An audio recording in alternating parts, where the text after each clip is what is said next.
Unlocking the causes of cancer, scientists discovered dozens of genetic markers that flag the potential risks. It could lead to DNA screening within 5 years. But what are the implications for privacy and discrimination and individual rights? This is Inside Story.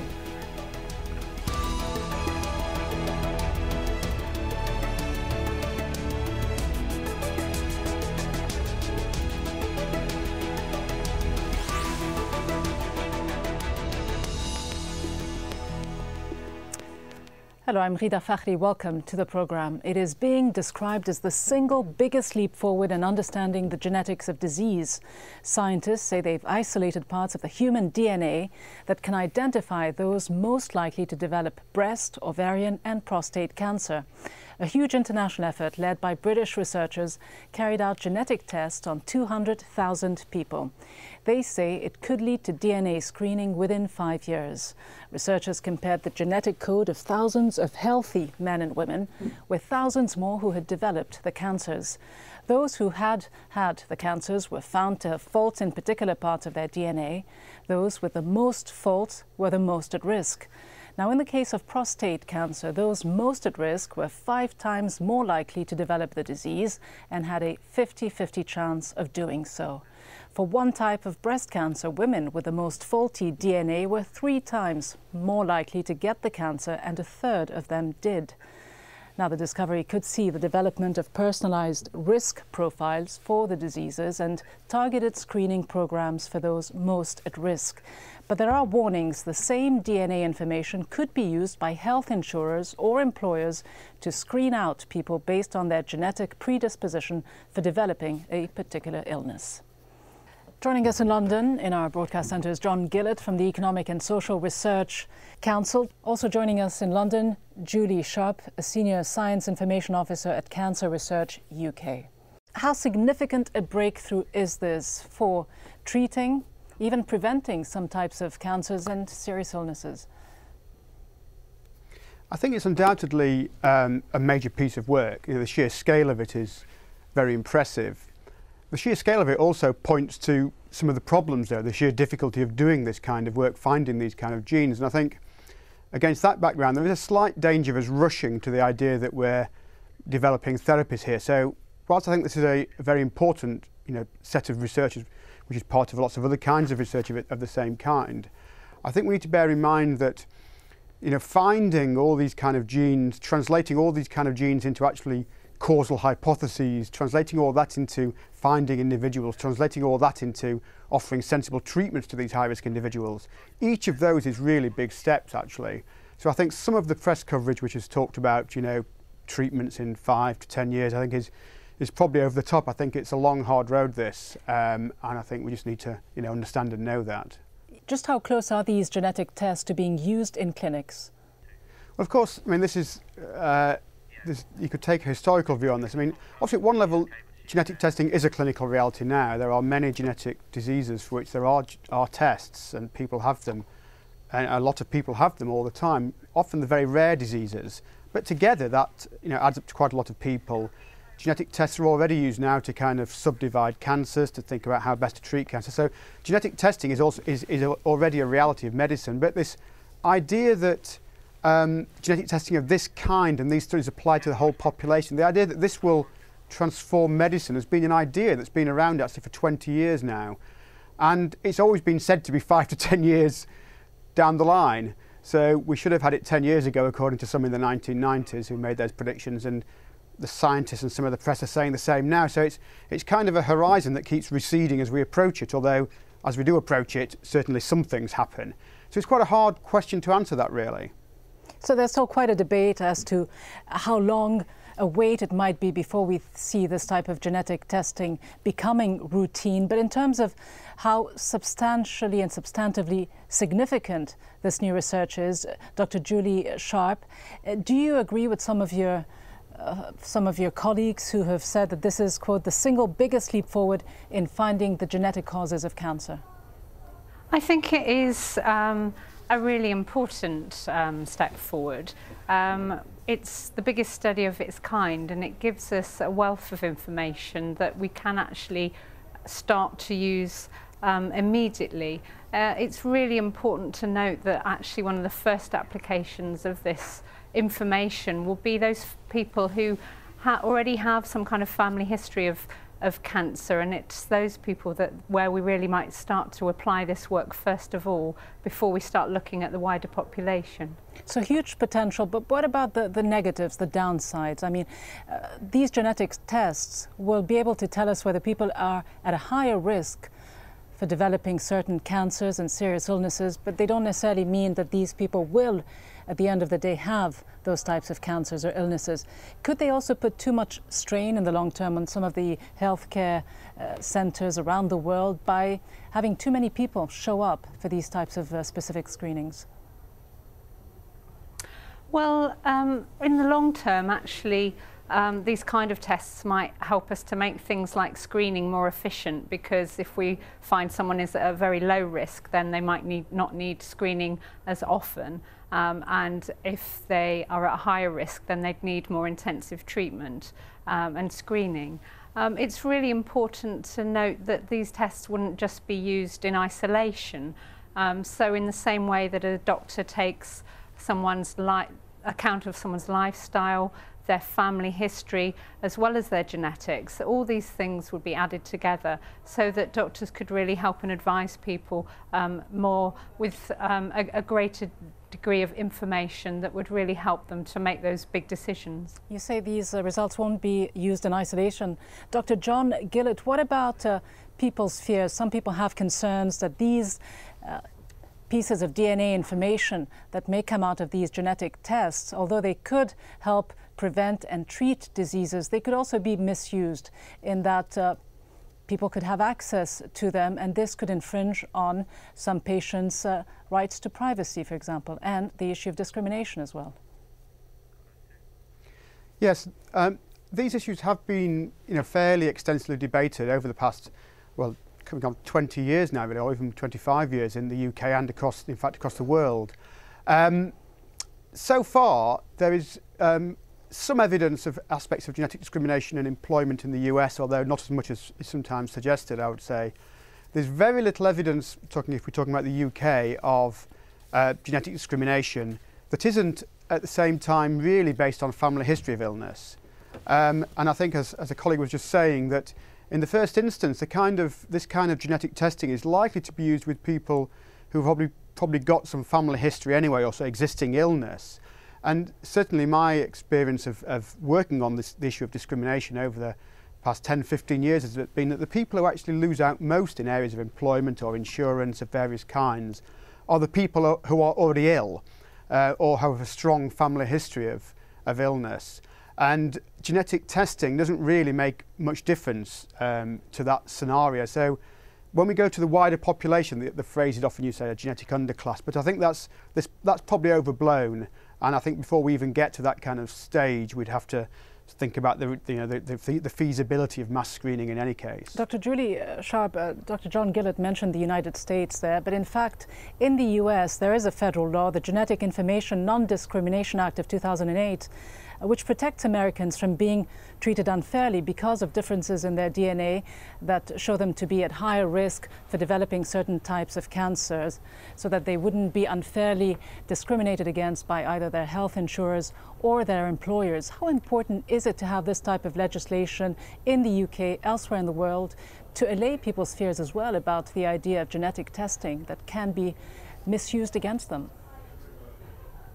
Obviously, it's vital. It's vital that we have really clear information about exactly what it is, the data that we're gathering on people, how it's being used, whether it's being used for research, whether it's being used for advice, and to make clear that it obviously shouldn't be used in other ways for discrimination or insurance purposes. So it is really important. Obviously, there is already a history of genetic testing for many illnesses in the UK, and it's important we build on the guidelines that we already have, so that all these things are taken into consideration. But how do you make sure that this DNA information is in fact protected, that it isn't used to discriminate against people? Well, it's a very difficult question to answer, but there are already ethical committees in place. There are already legal frameworks in place in the UK, and it's about continuing to build on that. And obviously, the wealth of genetic information that we have now, not just for cancer, means that that the data that there will be on sort of patients is only going to grow. So it's just important that we keep the legal side up with the technology. Dr. John Gillett, we were saying earlier that within 5 years, doctors could in fact be testing patients for their genetic risk of cancer. How important is it for these tests to become routine? Well, again, the first point I made, I would strike a slight note of caution about that. I think, as Julie was saying, the genetic analysis of cancer, say if people are ill, or the fine-grained analysis of people with family history is one thing, and that kind of thing is going on now and is likely to grow. The idea of kind of general screening of the population, though, and making it routine in that sense, I'm really unsure that this is going to happen anything like the time frame that's often mentioned. I say this idea has been around for 20 years. Leading scientists have predicted it would happen within 5 to 10 years. They've been saying that for 20 years. And there are some sceptical voices within the scientific community on this question. Just the feasibility of identifying high-risk individuals, all the genes that you would have to find in one individual, it becomes, first of all, we don't even know many of these genes at the moment in any case. And then the idea of finding individuals with all the, from the individual's point of view, wrong alleles, and then doing something with that so that we can offer them a test. All this is, well, there's lots of critical points to be made about it, so I'm not sure it will become that routine. I think it will still, I would suggest, remain probably a specialised, it will slowly spread out, but it will remain fairly specialised to do with the treatment of people who have perhaps already been diagnosed or people with a distinct family history. This is, I would think, the more likely scenario. Seeping beyond that for sure, but the whole idea of a kind of rapid change, I think that's probably overblown. When it does happen, though, Dr. Julie Sharp, how simple, how cheap a test would it be? To do the actual genetic testing could be very cheap. It could just be a simple test that's done in a GP surgery. Already in the labs, the scientists who've done this research could do it for about £30 a test, and they estimate it could be done for about £5 a test in a GP surgery. So less than $10, which is affordable for most people in the developed world, but may leave some people sort of lacking access when it comes to the developing world. Yes, and obviously, healthcare differs so much around the world. So obviously, the researchers that we fund here in the UK are obviously focusing on the UK system. But yeah, obviously there would be differences around the world. Well, cancer is often described as the scourge of the modern world, and it is increasingly affecting a growing number of people. The latest figures show it's responsible for more than 7.5 million deaths a year. But that number is projected to rise. The World Health Organization estimates cancer could account for more than 13 million deaths a year by 2030. Breast cancer is the most frequently diagnosed type in women, with an estimated 1.4 million new cases a year. But there's a high chance of recovery with early detection. And prostate cancer, also looked at in this study, is the most common cancer for men. There are just under 1 million new cases a year. And as with breast cancer, if the disease is picked up early, the chance of survival is 95%. So, Dr. Gillett, then early detection is key. Is too much money, though, being invested in these types of cancers that the people are being screened for, in any case, as it stands today? Breast cancer, prostate cancer. Should more money be invested in, say, more complicated cancers, perhaps ovarian cancer and others? Well, obviously, as the study shows, I mean, many of these cancers are linked. So I wouldn't want to say that one should be, favoured against another, and often, say, as these studies again have shown, this kind of common pathways. So at the level of basic research, I think it's important to attack, more than one thing at once, but also to realise that in looking at one thing, we're also looking at other things. I think, for me, one of the interesting parts of this study is this idea of trying to find the subpopulations of the cancers where it's an aggressive form. I think the prostate is a classic example of the dilemma that scientists have in screening. The problem at the moment is, for many people have a kind of fairly benign. They die with the cancer rather than of it, and the surgery can be invasive, can be a problem in itself. So it's a really tricky situation how to deal with it. So one of the interesting things is to try and segment it, to try and find those aggressive forms where a more aggressive intervention would be the right thing to do. So I think that for me is one of the interesting and useful aspects and most hopeful aspects of some of the research that's mentioned in the papers that's come out, that's been talked about in the press today. Dr. Julie Sharp, a startling statistic there. Good news based on this research and other findings that with breast cancer, if the disease is picked up early, the chance of survival is 95%. So in addition to being effective, is it also cheaper for healthcare system to treat the illnesses at an early stage rather than let them advance to the more serious later stages? Obviously, treating cancer earlier is not just beneficial for the patient. It obviously gives them a greater chance of survival and a good quality of life afterwards. But yes, obviously, that the sooner we can treat someone, that means that can be more cost effective if we haven't got to then carry on treating them, trying different treatments if the first treatment fails or their cancer spreads. But the most important thing is actually cancer is so complex. Even within a single cancer like breast cancer, there are many different forms of it. And the challenge we have is to keep trying to treat all the different types of each type of cancer so that we can actually really make a difference across the board. Well, another area of concern is genetic patents, again with legal, ethical and even moral dimensions. Let me give you a quick example. Gene mutations discovered in a woman in the United States have been patented by the scientist who first isolated and sequenced them. It means that only one company, Myriad Genetics, has exclusive rights in the US to perform clinical tests or research on those genes.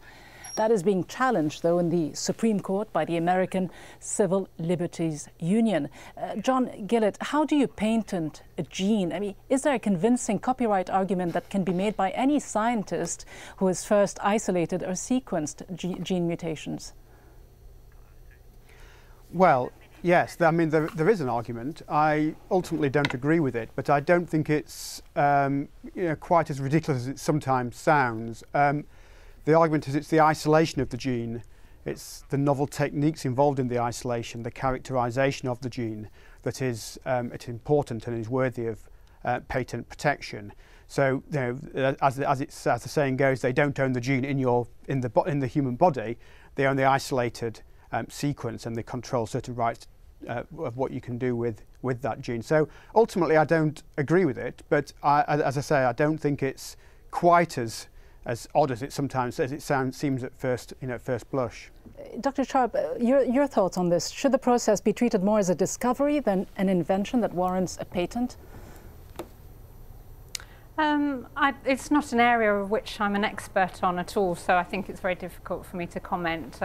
It is a really difficult area, and obviously I think for us as a cancer charity, the main thing is that information has to be shared as freely as is possible so that we can work together internationally and actually make progress for patients. But who has the right ultimately to perform clinical tests or research on certain genes, and who has the right to determine which entities can? Well, I mean, it is important. I mean, I don't want to defend Myriad because I say at the end of the day I don't agree with gene patenting, but I think the arguments against it can be overdone. So, for example, at the level of research, it's only if you commercialise new research based upon using a patented gene sequence that you would have to pay royalties under patent law. So the research itself doesn't require you to pay. And in fact, in practice, Myriad haven't really enforced some of them. Even clinically, there was a time in the UK, because this has been around for such a long time, this debate in the UK as well, there was a time when clinical geneticists in the UK were ignoring Myriad and just going ahead and testing and saying, go away. And it's just like not paying the bills. And I think after a while they did start paying the bills, but there's kind of a negotiation took place. So the slight mess in this whole area is that if commercial entities like Myriad are going to play a big role in basic research, and in some ways they have, then obviously they're going to try and protect their research in some way. It's also worth bearing in mind that although sometimes it's seen as like the big corporation versus poor old scientists, obviously in reality it's Myriad versus, in the UK context, say the NHS. And the NHS has got a fair bit of clout. Myriad wants to license its test, you know, to people, and the NHS has got a fair amount of leverage in these kind of scenarios. So at one level it's a kind of negotiation as to who's paying who what. It's not simply, you know, one company trying to stop somebody doing things. In practice, researchers can use the gene sequence. In practice, clinicians can use Myriad's or their own derived tests. It then becomes a negotiation around fees as much as anything else. Let's look at the practical side of things, Dr. Sharp. In the United Kingdom, within 5 years, doctors could be testing patients for their genetic risk of cancer. Just what is the level of awareness among people in the UK about the potential benefits of genetic testing? I think that there would need to be a really big information campaign, not just with the general public, but also with the GPs and the public health workers that are helping to deliver these tests.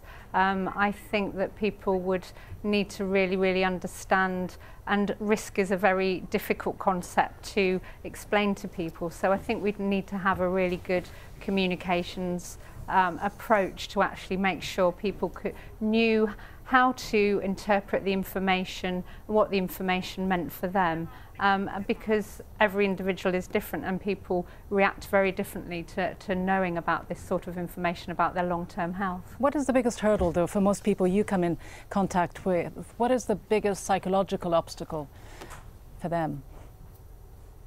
I think it's obviously very different for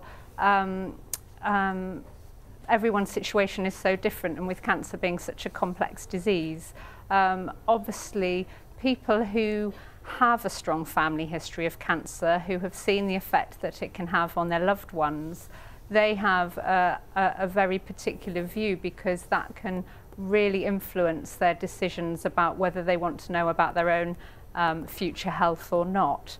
And so that is normally the guiding thing in people's life. It's the experience they've had of cancer and how much they want to know, so that they can maybe prevent it in themselves or other family members. Dr. John Gillett, as we all live longer, we're all at an increased risk of developing cancer at one point or another in our lives. Is genetic testing then the way forward? Because, as you know, a lot of doctors are still quite skeptical about the benefits of this, saying it still has to be adequately substantiated. I think it does have to be adequately substantiated. You know, I have some sympathy with the clinicians who are a little bit sceptical of the idea of genetic medical revolution. Genetic research is tremendously important, already has implications for some people and will have implications for more in the future. However, I think clinicians are right to be a little bit wary beyond those people who are already ill with diseases which we can genetically map, beyond those people who have highly causative genetic illnesses. We're into risk factors. And I mean, let's face it, you know, risk factors are everywhere, from environmental risk factors, genetic risk factors, all sorts of haphazard things which you wouldn't really want to try and even map. And you know, we're familiar with receiving information and advice about risk factors, for sure. We're also familiar with the problem of doing much about a lot of it. And I think some clinicians are saying, well, until we can actually give some really good concrete advice beyond go for a brisk walk and eat healthily, then we need to be careful of the idea of everyone being interested in genetics. Some people need to be very interested in genetics, and researchers obviously are very interested in genetics. It's a little bit unclear to me whether and why the general population and also lots of clinicians should be very interested in genetics. Some risks, but also huge potential benefits. Thank you both for sharing your thoughts with us on this edition of Inside Story. Let me thank both our guests, Dr. Julie Sharp and Dr. John Gillett. And thank you, as always, for joining us. Remember, you can find this show and many others on our website at aljazeera.com. Just follow the links for programs and Inside Story, and you can leave us your comments and feedback as well. Thanks very much for watching. Goodbye.